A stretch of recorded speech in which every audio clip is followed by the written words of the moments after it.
നമസ്കാരം. എൻ്റെ പേര് അഭിലാഷ് നന്ദി. വർഷങ്ങളായിട്ടുള്ളൊരു ആഗ്രഹമാണ് സിനിമ എന്നത്. ചെമ്പട്ട് എന്നുള്ള ഞങ്ങളുടെ ഒരു സിനിമ, അത് ഞാനും ടോം ക്രൂസും കൂടി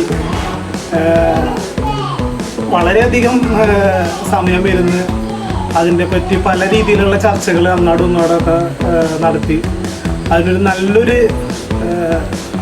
സ്ക്രിപ്റ്റ് തയ്യാറാക്കി. അതിനുശേഷം ഇതിൻ്റെ ഷൂട്ടിങ് കാര്യങ്ങളൊക്കെ എന്താണെന്നുള്ള രീതിയിൽ ആലോചിച്ച് നിൽക്കുമ്പോഴത്തേക്കും ഒരുപാട്, അതായത് പറഞ്ഞറിയിക്കാൻ പറ്റാത്ത ഒരുപാട് ഞങ്ങളുടെ സുഹൃത്തുക്കൾ ഞങ്ങൾക്ക് ഈ സിനിമയിലേക്ക് ഭാഗമായിട്ട് വന്നു ചേർന്നു. അവരുടെ എല്ലാവരുടെയും വളരെയധികം സ്നേഹവും സപ്പോർട്ടും പിന്തുണയുമാണ് നമ്മുടെ ഈ ചെമ്പട്ട് എന്നുള്ള ഒരു സിനിമ. വളരെയധികം പ്രതിസന്ധികളും വെല്ലുവിളികളും ഒക്കെ ഉണ്ടായിട്ടുണ്ട് ഈ സിനിമയ്ക്ക്. പക്ഷേ എങ്കിൽ പോലും നിങ്ങളുടെ മുമ്പിലേക്ക് അടുത്ത് തന്നെ എത്തിക്കാൻ ശ്രമിക്കുകയാണ്. അപ്പോൾ എല്ലാവരുടെയും പിന്തുണയും സപ്പോർട്ടും നമ്മുടെ ഈ ചെമ്പട്ട് എന്നുള്ള മൂവിക്ക് വേണമെന്ന് ഞാൻ വിനീതമായിട്ട് നിങ്ങളോട് അഭ്യർത്ഥിക്കുകയാണ്. നന്ദി, നമസ്കാരം.